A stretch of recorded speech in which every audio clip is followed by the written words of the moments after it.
Déjeme saludar al maestro Jaime Hernández, que ya también llegó esta mañana. ¿Cómo estás, querido Jaime? Qué guapo, oiga, tan temprano y ya así de... Es El que no, maestro... le tenía que lavar los dientes a a mi querido Brianberto. A Muy Brian muy Berto. bueno, sí, sí, lo vamos a canonizar, porque, ¿sabes? Ha sufrido mucho este pobrecito Brianberto.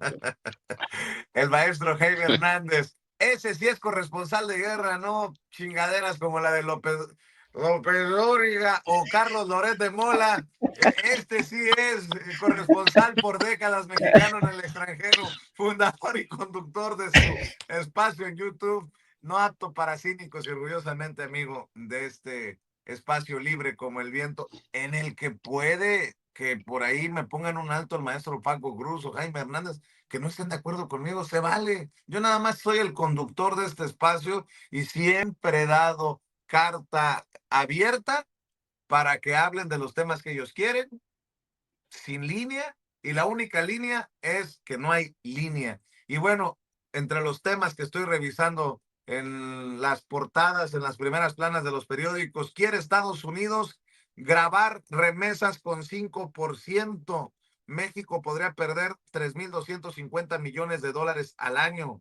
Los republicanos de la Cámara de Representantes de Estados Unidos presentaron ayer un plan fiscal con una lista de prioridades para obtener nuevos ingresos, en la que se incluye un impuesto especial del 5% al envío de remesas desde Estados Unidos, digamos, hacia México. Se entrega la chapiza al FBI en California.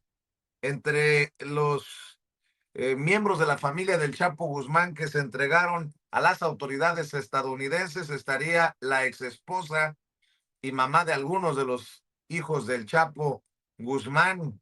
Calla Marina del Pilar Ávila sobre esposo, indagarían en Estados Unidos lavado de dinero, dice el periódico Reforma.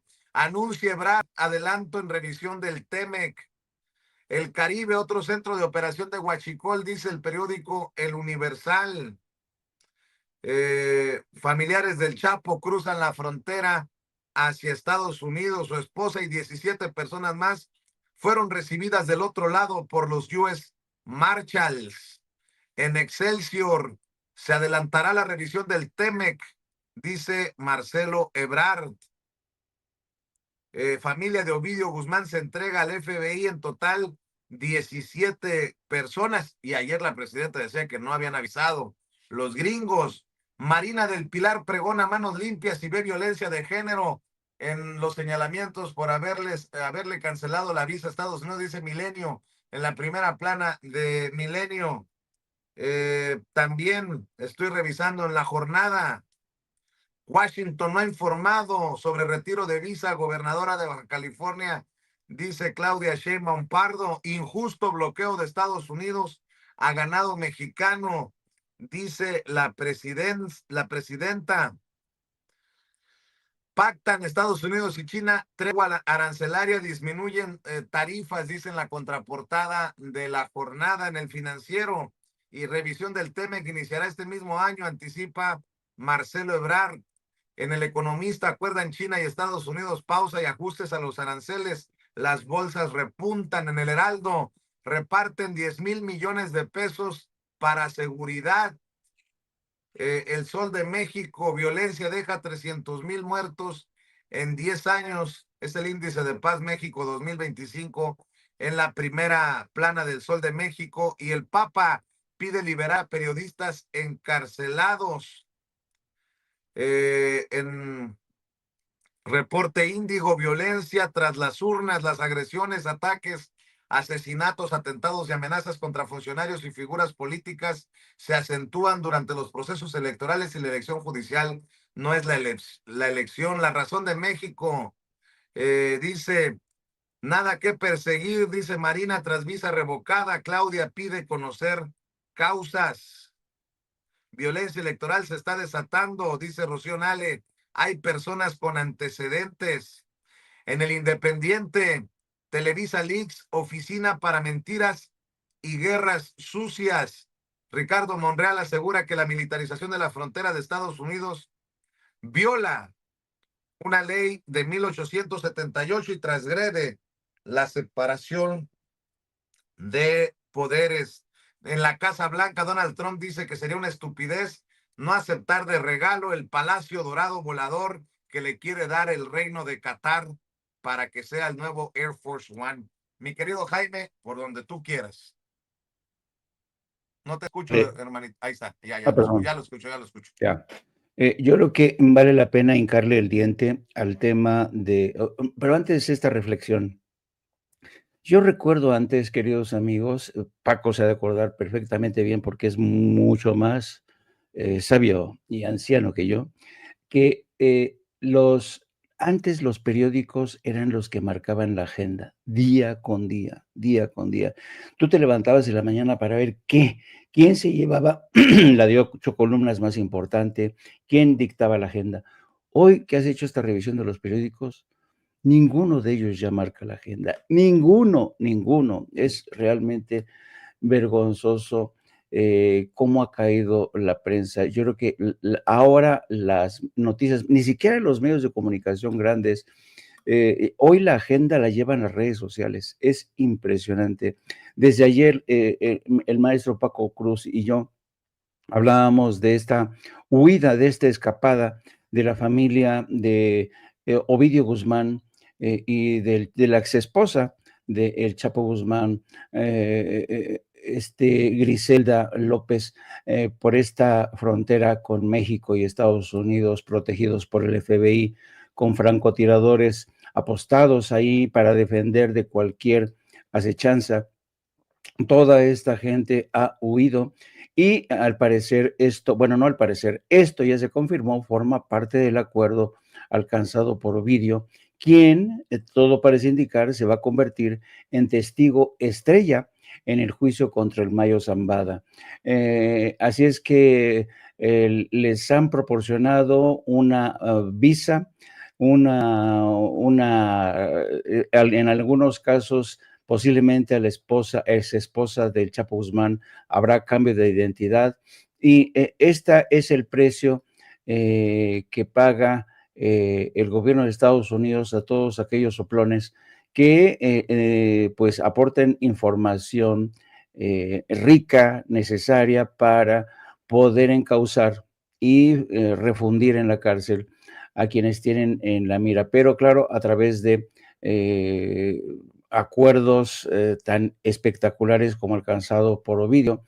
Ya sabíamos que Ovidio iba a alcanzar un acuerdo, lo supimos desde la semana pasada, de este acuerdo que supongo que va a beneficiar a su propio hermano, con la entrega de el Mayo Zambada, a quien se le tendió una celada, se le secuestró, se le entregó a las autoridades de Estados Unidos contra su voluntad.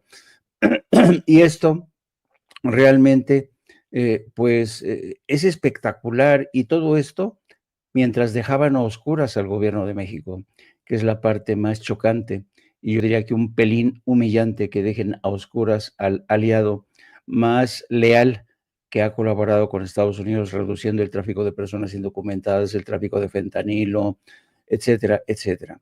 Yo creo que esto marca quizá un antes y un después, pero yo quisiera darle paso al maestro Paco, que como sabemos es el gran especialista en estos temas, porque él nos da todo el contexto histórico y responde quizá a la pregunta más interesante. ¿Hasta qué punto esto es el principio del fin para el cártel de Sinaloa? Hola, mi querido Paco. Vicente, Jaime, mira, sí, yo estoy convencido que el acuerdo de culpabilidad de Ovidio Guzmán López es el principio del fin del cártel de Sinaloa. Hay ciertamente grupos todavía poderosos o células dentro del cártel de Sinaloa, como la de Aureliano Guzmán Loera, hermano del Chapo, o la de Iván Archibaldo Guzmán, el hijo del Chapo. Y hay por ahí 3 o 4 más, pero el acuerdo de culpabilidad que va a marcar a partir de unas semanas la entrega de Ovidio, bueno, fue la entrega a las autoridades, quiero decir, ¿no? Porque fue deportado por México y que lo convirtieron ya, porque estoy convencido que ya hay elementos para eso, y es la entrega de las 17 personas de su familia, es eso, que lo convierten en un soplón. Nos dice por qué es el principio del fin. Mira, Ovidio, ¿qué conoce? Ovidio conoce cada una de las rutas de distribución de cocaína y de fentanilo del cártel de Sinaloa. Cada uno. Era el segundo hombre después de Iván Archibaldo. Conoce la estructura del lavado de activos, lavado de dinero del cártel de Sinaloa. Todos. Conoce a cada uno de los hombres de confianza, sicarios, negociadores, lavadores de dinero del cártel de Sinaloa. Conoce la estructura del cártel de Sinaloa en 40 países y la influencia en 100 países. Conoce a dónde están los más o menos 40,000 empleados del cártel de Sinaloa repartidos en el mundo. Conoce las casas de seguridad, conoce las mansiones, los refugios de su hermano o medio hermano, Iván Archibaldo Guzmán. Es decir, es un hombre que, pero además, a diferencia de Iván Archibaldo que vemos en la foto, Ovidio era el responsable de negociar la compra y tráfico de armas de gran calado. Es decir, no era un hombre cualquiera dentro de la estructura del cártel de Sinaloa. Era el segundo de a bordo después de su hermano Iván Archibaldo, pero era responsable de una estructura grande del cártel de Sinaloa. Si llegó a un acuerdo con los fiscales federales de Estados Unidos, allí debe haber estado necesariamente la CIA, debe haber estado la DEA, valoraron la información y para que aceptaran a 17 familiares, incluida su mamá, una de las esposas del Chapo, quiere decir que les ha entregado información, pero a granel. Si ese acuerdo no se da de gratis, no se da por nada. Imagínate, 17 personas, ahí va toda su familia. Así que es evidente que Ovidio Guzmán López tiene en sus manos, y lo entregó a la Fiscalía General de Estados Unidos, la destrucción del cártel de Sinaloa como lo conocemos. Más allá de que Aureliano Guzmán lo era el Chapo, el hermano del Chapo, siga operando, y más allá de Iván Archibaldo Guzmán. Si tiene todas las claves, Ovidio, de toda la estructura del cártel de Sinaloa. Así que ¿qué hizo? La entregó necesariamente, va. Mira, yo conozco solo un capo que no ha hablado. Uno, que no ha entregado nada a las autoridades. Se llama Joaquín Guzmán lo era, el Chapo Guzmán. Todos los demás de a poquito, pero en el caso de Ovidio, conoce desde niño las entrañas del cártel de Sinaloa. Conoce con quién negociaba su papá. Conoce todos los secretos de Ismael El Mayo Zambada, va. Ismael El Mayo Zambada es padrino de Joaquín Guzmán López. Así que conoce prácticamente todo. Y para que haya habido un acuerdo, mira, ni siquiera, no hay un caso similar de que el servicio de los Marshall de Estados Unidos, que es el que protege a los testigos cooperantes y a los testigos protegidos y a los reos de Estados Unidos, se hayan ido tantos mexicanos. ¿Alguien lo recuerda un caso así? Nadie.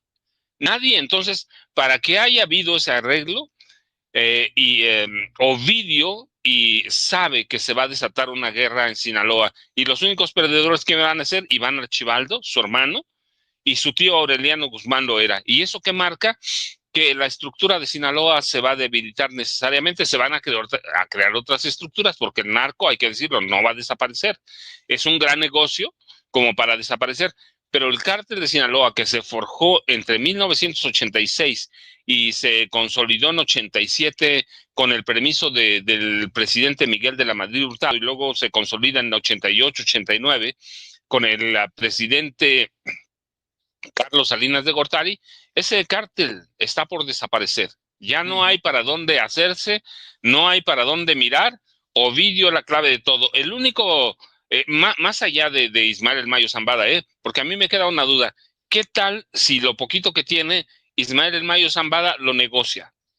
Que ya se va a morir, dicen sí, bueno, pero mientras no se muera, la realidad es que Ismael El Mayo Zambada tiene información desde 1985-86 sobre quiénes, cómo y dónde se negociaba en la presidencia de la República el narcotráfico en este país.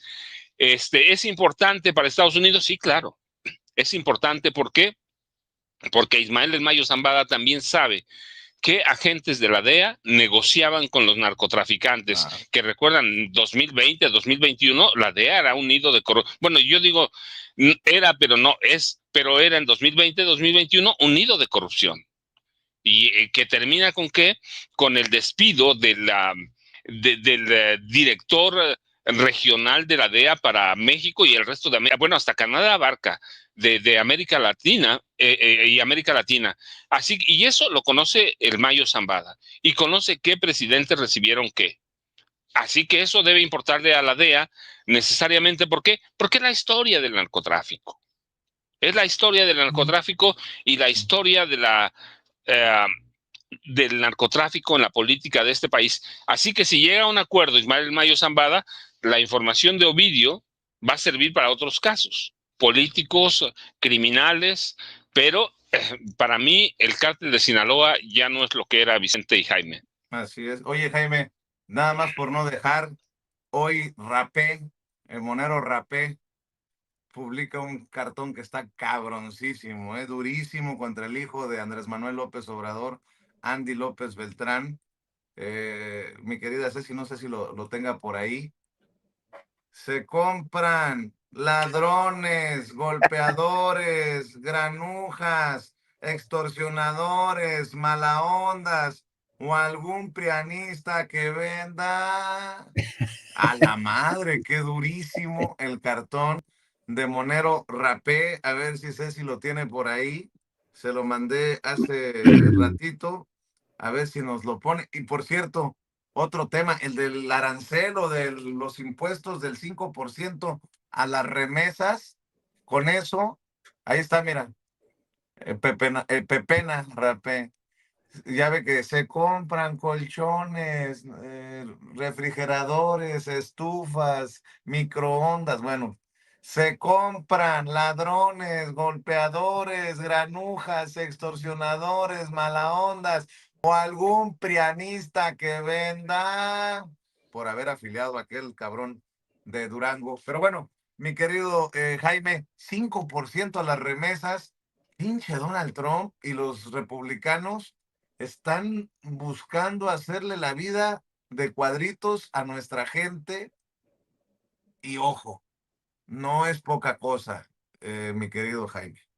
Sí, y lo que ocurre es que, mira, por un lado, tienen el problema de ampliar el programa de exención de impuestos a los más ricos, que se requieren aproximadamente 4 billones de dólares para satisfacer las necesidades de los más ricos. Entonces, ¿por dónde cortas? Pues ya han recortado todo, han cerrado el Departamento de Educación, han reducido a su mínima expresión el Departamento de Salud.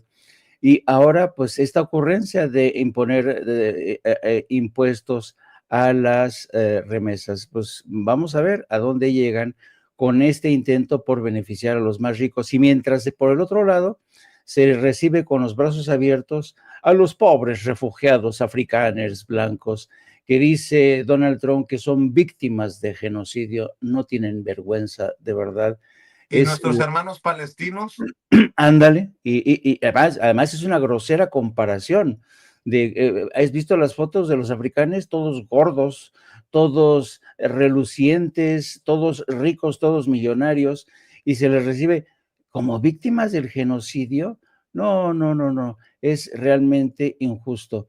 Yo creo que ya va a llegar la presidenta y mientras tanto ya llegó. Ya saben, a las 2 los espero en No Apto para Cínicos, @Jaime Journo. Un abrazo a mi querido Paco, un abrazo fuerte para ti, querido Vicente.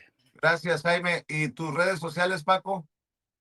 Paco Cruz Jiménez en X, antes Twitter, Francisco Cruz Jiménez en Facebook, Vicente, Jaime, nos vemos al rato. Y no se le olvide la mesa de seguridad con Paco, con el maestro Pepe Reveles en un rato.